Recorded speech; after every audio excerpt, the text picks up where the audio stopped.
नमस्कार दोस्तों, मैं अर्जुन आपका स्वागत करता हूँ स्टे बाय अर्जुन के यूट्यूब चैनल में। तो दोस्तों आज की हमारी क्लास है प्राकृतिक वनस्पति के बारे में। दोस्तों आज की हमारी क्लास है, तो दोस्तों वीडियो को अंत तक जरूर देखना ताकि सभी क्वेश्चन आपको आसानी से याद हो जाए। साथ ही दोस्तों अगर आप हमारे चैनल पर पहली बार आएँ तो हमारे चैनल को भी सब्सक्राइब कर लीजिएगा, साथ ही बेल आइकन को प्रेस कर लीजिएगा ताकि हमारे आने वाले वीडियो का नोटिफिकेशन आप तक पहुँचता रहे। चलिए दोस्तों वीडियो को स्टार्ट करते हैं। तो आज की क्लास में हम जानेंगे दोस्तों प्राकृतिक वनस्पति के बारे में जानेंगे। तो दोस्तों यहाँ पे हेडिंग डाल लेते हैं प्राकृतिक वनस्पति। प्राकृतिक वनस्पति की दोस्तों यहाँ पे हम बात करने वाले हैं आज की क्लास में। तो आज की क्लास में जानेंगे यानी भारत में कौन कौन से वन पाए जाते हैं, कितने एरिया पर पाए जाते हैं। जैसे सबसे पहले हम जानेंगे उष्ण कटिबंधीय सदाबहार वन। यानी सदाबहार वन ऐसे होते हैं जो कि साल भर हरे भरे रहते हैं। और यहाँ पर कितने सेंटीमीटर वार्षिक वर्षा होती है, यहाँ का टेम्परेचर कितना होता है, इन सभी के बारे में हम यहाँ पे चर्चा करने वाले हैं।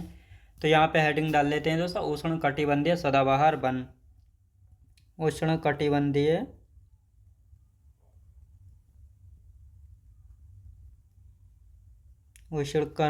उष्ण कटिबंधीय सदाबहार वन।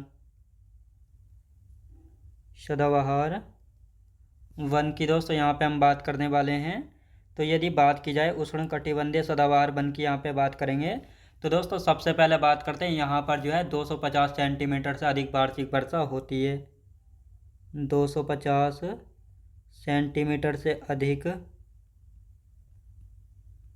वार्षिक वर्षा होती है। वार्षिक वर्षा होती है, तो ये आपको अच्छे से याद रखना है। आप दोस्तों यहाँ पे हम बात करने वाले हैं यहाँ का औसत तापमान। औसत तापमान की यदि बात की जाए तो औसत तापमान यहाँ पर रहता है कितना, 25 डिग्री सेल्सियस यहाँ का औसत तापमान रहता है। अब दोस्तों यहाँ पे हम बात करते हैं यहाँ के वन साल भर हरे भरे रहते हैं।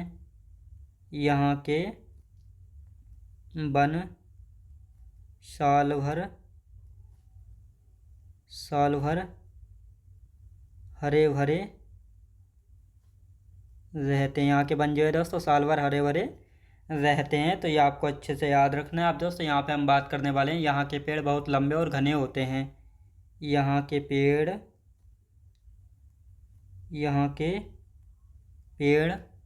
बहुत लंबे और घने होते हैं। बहुत लंबे और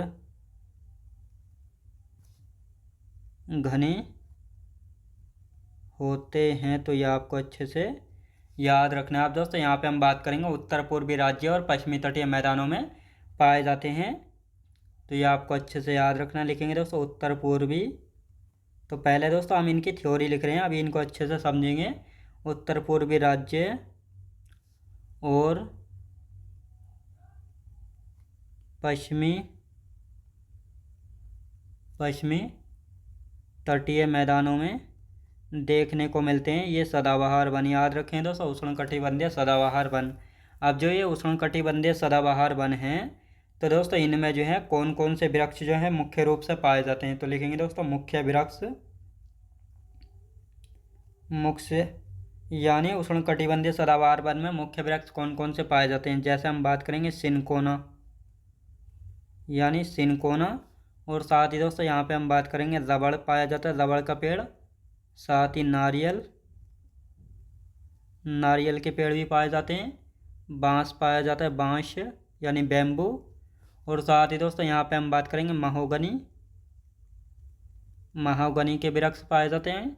और वह एबोनी, याद रखें दोस्तों एबोनी। तो ये सारे वृक्ष मुख्य रूप से कहाँ पे पाए जाते हैं, उष्ण कटिबंधीय सदाबहार वनों में ये मुख्य रूप से पाए जाते हैं, तो ये आपको अच्छे से याद रखना है। अब दोस्तों यहाँ पे हम बात करेंगे उष्ण कटिबंधीय पर्णपाती वन। और भारत में ये वन सबसे ज़्यादा क्षेत्रफल पर पाए जाते हैं। इन्हें मानसूनी वन और पतझड़ वन भी कहा जाता है, तो ये आपको अच्छे से याद रखना है। तो अब दोस्तों यहाँ पे हम बात करने वाले हैं उष्ण कटिबंधीय पर्णपाती वनों के बारे में। हेडिंग डालेंगे उष्ण कटिबंधीय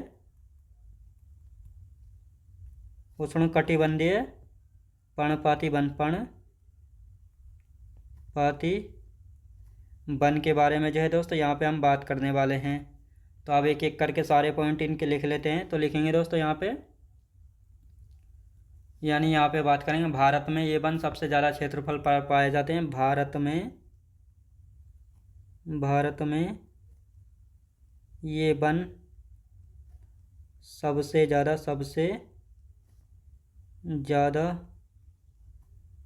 क्षेत्रफल पर पाए जाते हैं। याद रखें दोस्तों, यानी ये वन जो हैं भारत में सबसे ज़्यादा क्षेत्रफल पर पाए जाते हैं और साथ ही इन्हें मानसूनी वन या पतझड़ वन भी जो है कहा जाता है। पतझड़ वन भी कहा जाता है। तो ये आपको अच्छे से याद रखना है। अब दोस्तों यहाँ पे हम बात करते हैं, यहाँ पे वार्षिक वर्षा की यहाँ पे बात करेंगे। वार्षिक वर्षा, यहाँ पर कितनी वार्षिक वर्षा होती है उष्णकटिबंधीय पर्णपाती वनों में? तो 100 से लेकर 150 सेंटीमीटर वार्षिक वर्षा होती है। 150 सेंटीमीटर के बीच होती है, याद रखेंगे। अब दोस्तों यहाँ पे हम बात करते हैं, यानी यहाँ पे मुख्य वृक्ष कौन कौन से होते हैं। जो ये उष्णकटिबंधीय पर्णपाती वन हैं, इन वनों में जो है मुख्य रूप से कौन कौन से वृक्ष जो है पाए जाते हैं। जैसे साल लिखेंगे दोस्तों, साल,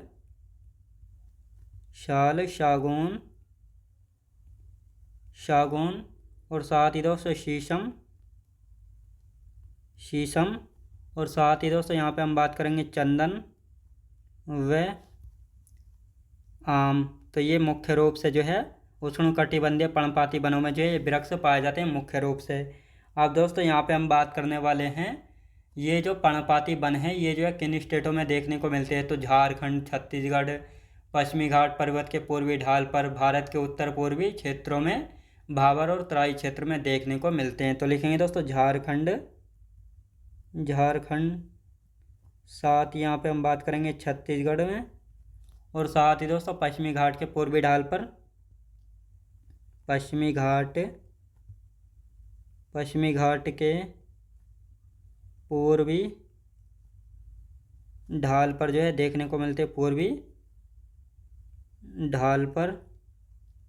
और साथ ही दोस्तों भारत के उत्तर पूर्वी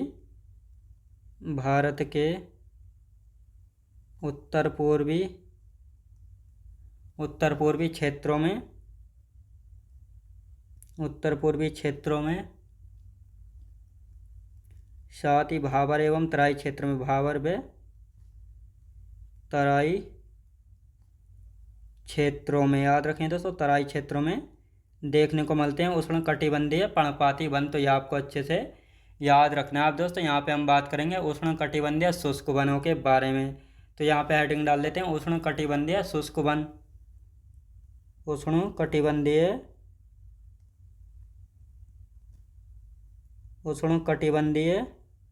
शुष्क वनों के बारे में जो है दोस्तों यहाँ पे हम बात करने वाले हैं। तो अब दोस्तों यहाँ पे हम बात करेंगे यहाँ पर कितने सेंटीमीटर जो है वार्षिक वर्षा होती है। तो लिखेंगे दोस्तों 70 से लेकर 100 सेंटीमीटर वार्षिक वर्षा होती है, वार्षिक वर्षा जो है होती है। तो ये आपको अच्छे से याद रखना है। अब दोस्तों यहाँ पे हम बात करने वाले हैं, यानी मुख्य वृक्ष कौन कौन से होते हैं। मुख्य वृक्ष कौन कौन से पाए जाते हैं इन वनों में। तो नीम, पलाश के पेड़, साथ ही दोस्तों पलाश, और साथ ही दोस्तों महुआ व अमलताश।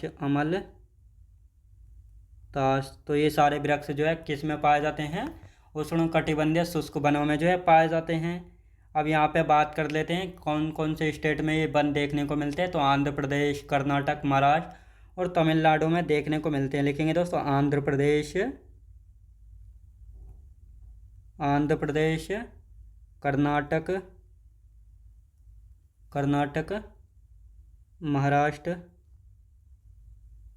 महाराष्ट्र और तमिलनाडु। तो यहाँ पर जो है ये वन देखने को मिलते हैं। कौन से? उष्णकटिबंधीय शुष्क वन। तो ये आपको अच्छे से याद रखने हैं। अब आते हैं दोस्तों यहाँ पे मरुस्थलीय वनों के बारे में, जो कि डेजर्ट में जो है पाए जाते हैं। मरुस्थलीय वन, मरुस्थलीय वनों की यदि बात की जाए तो मरुस्थलीय वनों की यहाँ पे हम बात करने वाले हैं। तो लिखते हैं दोस्तों मरुस्थलीय वनों को। तो यहाँ पे बात करेंगे, यहाँ पर जो है 50 सेंटीमीटर से भी कम वार्षिक वर्षा होती है और इन्हें जो है उष्णकटिबंधीय कांटेदार वन भी जो है कहा जाता है। और यहाँ पर मुख्य वृक्ष कौन कौन से पाए जाते हैं? बबूल, बेर, जंगली खजूर के ताड़ और साथ ही नागफनी, खैर और खिजड़ी, ये वन जो है यहाँ पे पाए जाते हैं।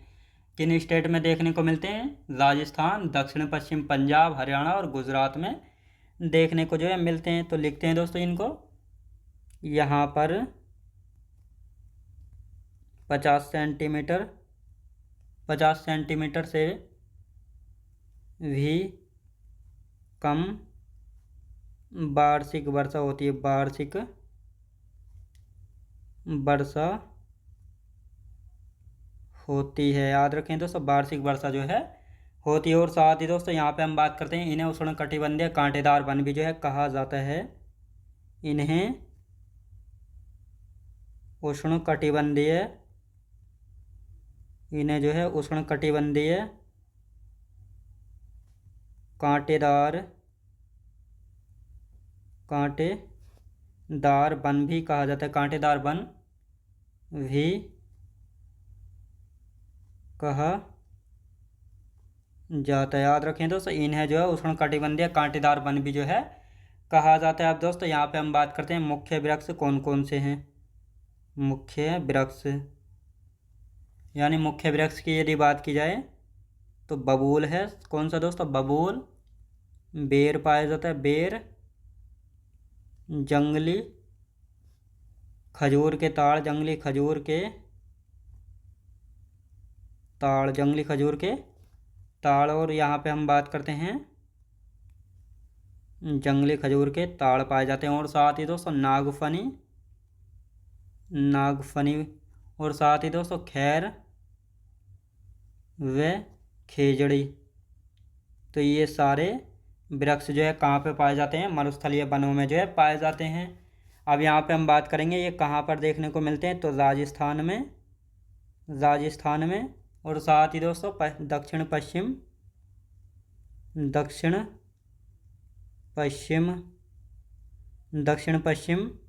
गुजरात में देखने को मिलते हैं।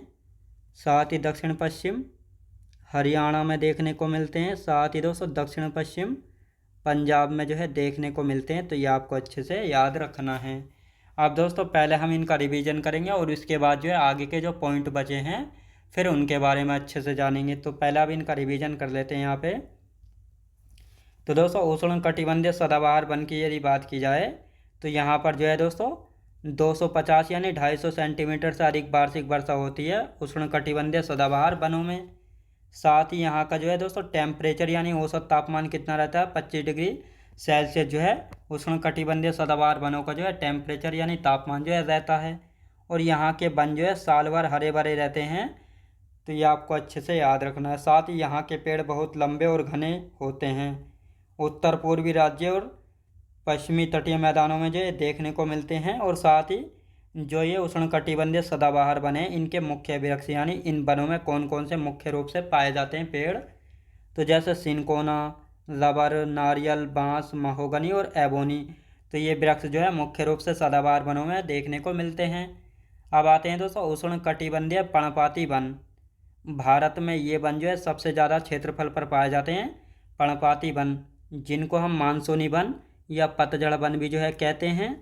यहाँ पर वार्षिक वर्षा होती है 100 से 150 सेंटीमीटर के बीच जो है यहाँ पे वार्षिक वर्षा होती है उष्णकटिबंधीय पर्णपाती वनों में। अब दोस्तों उष्णकटिबंधीय पर्णपाती वनों में मुख्य रूप से कौन कौन से वृक्ष देखने को मिलते हैं? तो मुख्य वृक्ष हैं साल का, सागौन, शीशम, चंदन व आम के पेड़ जो है देखने को मिलते हैं। अब जो पर्णपाती वन है ये कहाँ कहाँ पर यानी किन स्टेटों में है? तो झारखंड में, छत्तीसगढ़, पश्चिमी घाट पर्वत के पूर्वी ढाल पर, उत्तर भारत के पूर्वी क्षेत्रों में, भाबर और तराई क्षेत्रों में भी देखने को मिलते हैं पर्णपाती वन। अब दोस्तों आप आते हैं उष्णकटिबंधीय शुष्क वन, यानी यहाँ पर जो है 70 से लेकर 100 सेंटीमीटर वार्षिक वर्षा जो है यहाँ पे होती है, यानी इतने सेंटीमीटर वार्षिक वर्षा होती है शुष्क वनों में। और शुष्क वनों के मुख्य वृक्ष कौन कौन से? नीम, पलाश, महुआ और अमलतास। शुष्क वन कहाँ पे देखने को मिलते हैं? आंध्र प्रदेश, कर्नाटक, महाराष्ट्र और तमिलनाडु में। कहाँ पे दोस्तों? तो ये आंध्र प्रदेश, कर्नाटक, महाराष्ट्र और तमिलनाडु में। अब आते हैं दोस्तों मरुस्थलीय वन। मरुस्थलीय वनों की यदि बात करेंगे तो यहाँ पर जो है 50 सेंटीमीटर से कम वार्षिक वर्षा होती है। इन्हें जो है उष्णकटिबंधीय कांटेदार वन भी जो है कहा जाता है। और यहाँ पे जो है जो मरुस्थलीय वन हैं, यहाँ मुख्य रूप से कौन कौन से वृक्ष देखने को मिलेंगे? बबूल, बेर, जंगली खजूर के ताड़, नागफनी, खैर और खैजड़ी। साथ ही मरुस्थलीय वन राजस्थान में, दक्षिण पश्चिम गुजरात, दक्षिण पश्चिम हरियाणा और दक्षिण पश्चिम पंजाब में जो है देखने को मिलते हैं मरुस्थलीय वन। तो ये आपको अच्छे से याद रखना है। अब यहाँ पे हम बात करने वाले हैं दोस्तों डेल्टाई वन क्या होते हैं, और इन्हें जो है मैनग्रोव, दलदली व ज्वारीय वन भी जो है कहते हैं। तो इन सभी के बारे में हम चर्चा जो है करने वाले हैं। तो यहाँ पे हेडिंग डालेंगे दोस्तों डेल्टाई वनों के बारे में। तो अब पहले थोड़ी थ्योरी लिखेंगे और उसके बाद जो समझेंगे एक एक करके। डेल्टाई वन, डेल्टाई वन की यदि बात करते हैं तो ये क्या होते हैं?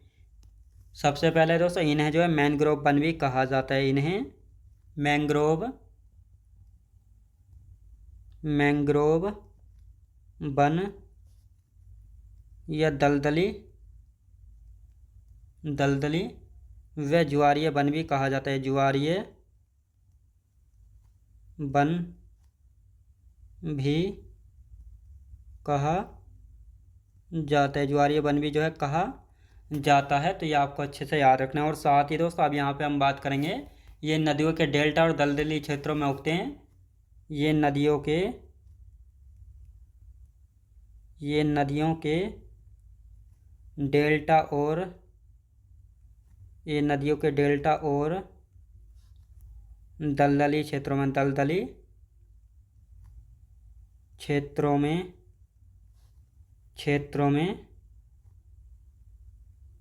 उगते हैं। दलदली क्षेत्रों में उगते हैं, जैसे गंगा, गोदावरी, कृष्णा व ब्रह्मपुत्र नदी का डेल्टा। जैसे गंगा,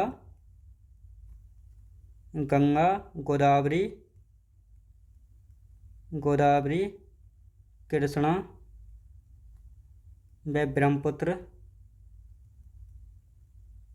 नदी, ब्रह्मपुत्र लिखेंगे दोस्तों इसको, ब्रह्मपुत्र नदी डेल्टा। तो यहाँ पर जो है डेल्टाई वन देखने को मिलते हैं। अब दोस्तों यहाँ पे हम बात करते हैं सुंदरवन डेल्टाई वनों के बहुत अच्छे उदाहरण हैं। सुंदरवन डेल्टाई वनों के बहुत अच्छे उदाहरण। डेल्टाई वनों के बहुत अच्छे उदाहरण, बहुत अच्छे उदाहरण हैं। तो ये आपको अच्छे से याद रखना है। अब दोस्तों यहाँ पे हम बात करते हैं पर्वतीय वनों के बारे में। तो पहले आप थोड़ा लिख लेते हैं, उसके बाद इनको अच्छे से यहाँ पे हम समझेंगे। तो आप दोस्तों यहाँ पे हम बात करते हैं पर्वतीय वनों के बारे में। पर्वतीय वन की यदि बात की जाए तो इनको दोस्तों यानी 1000 से लेकर 2000 मीटर के बीच में, 1000 से 2000 मीटर के बीच में उगते हैं। जैसे ओक व चेस्टनट लिखेंगे के बीच उगते हैं। तो कौन से वृक्ष उगते हैं? जैसे ओक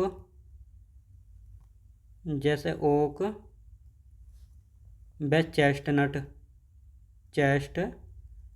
के वृक्ष जो है उगते हैं 1000 से 2000 मीटर के बीच में। अब दोस्तों यहाँ पे हम बात करेंगे 2000 से लेकर 3000 मीटर के बीच में जो है कौन से वृक्ष जो है उगते हैं, के बीच उगते हैं।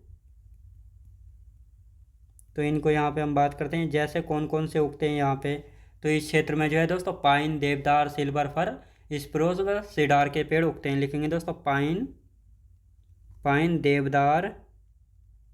देवदार, सिल्वर फर सिल्वर फर व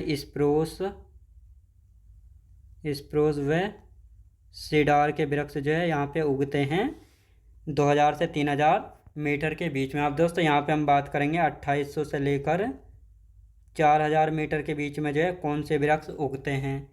तो यहाँ पे के बीच उगते हैं,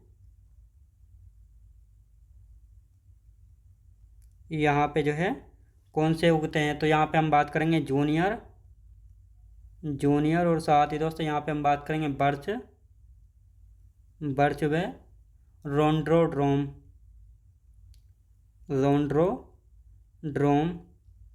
तो ये उगते हैं पर्वतीय वन। तो ये आपको अच्छे से याद रखना। अब दोस्तों यहाँ पे हम बात करने वाले हैं कुछ महत्वपूर्ण फैक्ट हैं जहाँ से जो है क्वेश्चन बनता है। तो यहाँ पे हम फैक्ट जो है लिख लेते हैं। फैक्ट की यदि बात की जाए, जैसे दोस्तों यहाँ पे हम बात करेंगे, एक होता है दोस्तों तेंदू का पेड़ होता है और तेंदू के पेड़ की पत्तियों की जो है बीड़ी बनाई जाती हैं और ये जो है भारत के मध्य भाग यानी बुंदेलखंड में जो है तेंदू के पेड़ पाए जाते हैं जो कि बीड़ियों के लिए जो है प्रसिद्ध था। साथ ही तेंदू जो है हरा सोना इसको कहा जाता है और बुंदेलखंड भारत के मध्य भाग में स्थित है। तो अब इनको यहाँ पे हम लिख लेते हैं क्योंकि तेंदू के पेड़ों से बीड़ी बनाई जाती हैं। तो लिखेंगे दोस्तों तेंदू के पेड़ की पत्तियों का इस्तेमाल बीड़ी बनाने में किया जाता है। तेंदू के पेड़ की पत्तियों का तेंदू के पेड़ की पत्तियों का इस्तेमाल बीड़ी बनाने में किया जाता है। बीड़ी बनाने में किया जाता है। याद रखें तो सब बीड़ी बनाने में जो है किया जाता है। और साथ ही अब दोस्तों यहाँ पे हम बात करते हैं ये तेंदू यानी भारत में तेंदू के पत्तों के लिए बुंदेलखंड प्रसिद्ध है। भारत में तेंदू के पत्तों के लिए भारत में तेंदू के पत्तों के लिए बुंदेलखंड प्रसिद्ध है। बुंदेलखंड प्रसिद्ध है। क्या दोस्तों, बुंदेलखंड जो है प्रसिद्ध है। तो ये आपको अच्छे से याद रखना है। और साथ ही दोस्तों यहाँ पे हम बात करते हैं तेंदू को हरा सोना कहा जाता है। हरा सोना कहा जाता है। और साथ ही दोस्तों यहाँ पे हम बात करेंगे बुंदेलखंड भारत के मध्य भाग में स्थित है। बुंदेलखंड भारत के मध्य भाग में स्थित है। भारत के मध्य भाग में स्थित है। कहाँ? मध्य भाग में स्थित है। तो ये आपको अच्छे से याद रखना है। अब दोस्तों यहाँ पे हम बात करेंगे पुनर्वन रोपण की। यदि बात की जाए तो नष्ट हुए वनों में नए पेड़ लगाना जो है पुनर्वन रोपण कहलाता है। साथ ही वनीकरण की यदि बात करेंगे तो यह जो है एक ऐसे क्षेत्र में पेड़ों के पौधे लगाने की प्रक्रिया जहाँ पहले वन नहीं हुआ करता था तो उसको वनीकरण जो है कहा जाता है। साथ ही चंदन की लकड़ी भारत में उष्णकटिबंधीय पर्णपाती वनों में मिलती है और स्टेट की यदि बात की जाए तो कर्नाटक में मिलती है। तो ये आपको अच्छे से याद रखना है। तो अब इन तीनों पॉइंटों को यहाँ पे हम लिख लेते हैं। लिखेंगे दोस्तों पुनर्वन रोपण की यदि बात की जाए तो ये क्या है? पुनर्वन रोपण यानी नष्ट हुए वनों में नए पेड़ लगाना। नष्ट हुए वनों में नए पेड़ लगाना। तो ये आपको अच्छे से याद रखना है। अब दोस्तों यहाँ पे हम बात करने वाले हैं वनीकरण के बारे में। वनीकरण यानी वनों का निर्माण करना। तो लिखेंगे दोस्तों यह एक ऐसे क्षेत्र में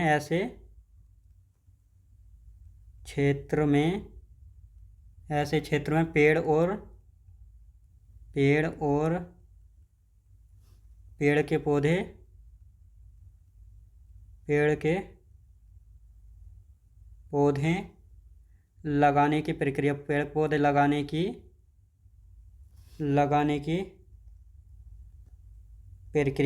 की प्रक्रिया है जहाँ पहले वन नहीं था। जहाँ पहले वन नहीं हुआ करते थे।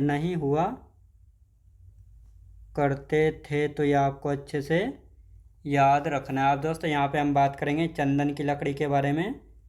चंदन की लकड़ी, चंदन की लकड़ी, चंदन की लकड़ी जो है उष्णकटिबंधीय पर्णपाती वनों में मिलती है। चंदन की लकड़ी भारत में उष्णकटिबंधीय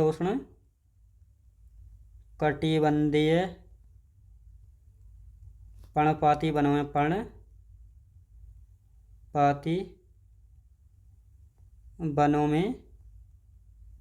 मिलती है, तो यह आपको अच्छे से याद रखना है। और यदि स्टेट की बात की जाए तो कर्नाटक में, कहाँ पे? कर्नाटक में, याद रखेंगे। अब दोस्तों यहाँ पे हम बात करते हैं, एक पॉइंट और लिख लेते हैं। तो यहाँ पे हम बात करेंगे क्रिकेट बल्ला, यानी जो क्रिकेट बैट है, क्रिकेट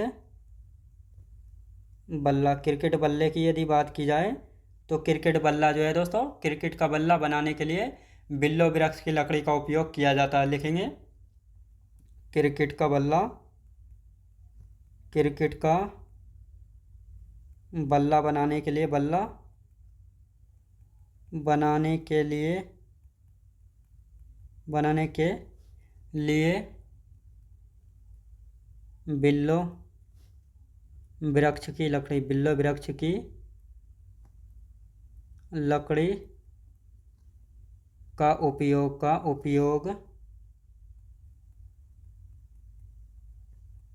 किया जाता है। याद रखें दोस्तों, उपयोग किया, तो ये आपको अच्छे से याद रखना है। अब दोस्तों यहाँ पे हम पहले अब इनका रिवीजन करेंगे, फिर जो 2-4 पॉइंट बचे हुए हैं तो उनके बारे में समझेंगे। तो यहाँ पे अब पहले हम इनका रिवीजन कर लेते हैं। तो दोस्तों यहाँ पे हम बात करेंगे डेल्टाई वन। डेल्टाई वनों की यदि बात की जाए तो डेल्टाई वन, इन्हें जो है मैनग्रोव वन, दलदली ज्वारीय वन भी जो है कहा जाता है। और ये कहाँ पे पाए जाते हैं? तो नदियों के डेल्टा और दलदली क्षेत्रों में उगते हैं, जैसे गंगा, गोदावरी, कृष्णा और ब्रह्मपुत्र नदी डेल्टा में। तो आपने देखा होगा जो नदियाँ जो है बंगाल की खाड़ी में अपना जल गिराती हैं, तो वह जो है डेल्टा का निर्माण करती हैं। अब दोस्तों डेल्टा क्या होता है? यानी डेल्टा होता है नदियाँ जो है अपने साथ बहुत सारा सेडिमेंट यानी अपसाद बहा कर लाती हैं, जैसे धूल, मिट्टी, कंकड़, पत्थर। और ये बंगाल की खाड़ी में गिरने से पहले जो है बहुत सारे भागों में जो है बहना स्टार्ट करती हैं, जिस प्रकार इनका अपसाद जो है अलग अलग स्थानों पर जो है जमा हो जाता है, तो उसी को जो है डेल्टा कहा जाता है। अब दोस्तों यहाँ पे मैं आपको डेल्टा का एक मैप दिखा देता हूँ ताकि आप सभी को अच्छे से याद हो जाए। तो यहाँ पे एक डेल्टा का मैप ले लेते हैं। डेल्टा,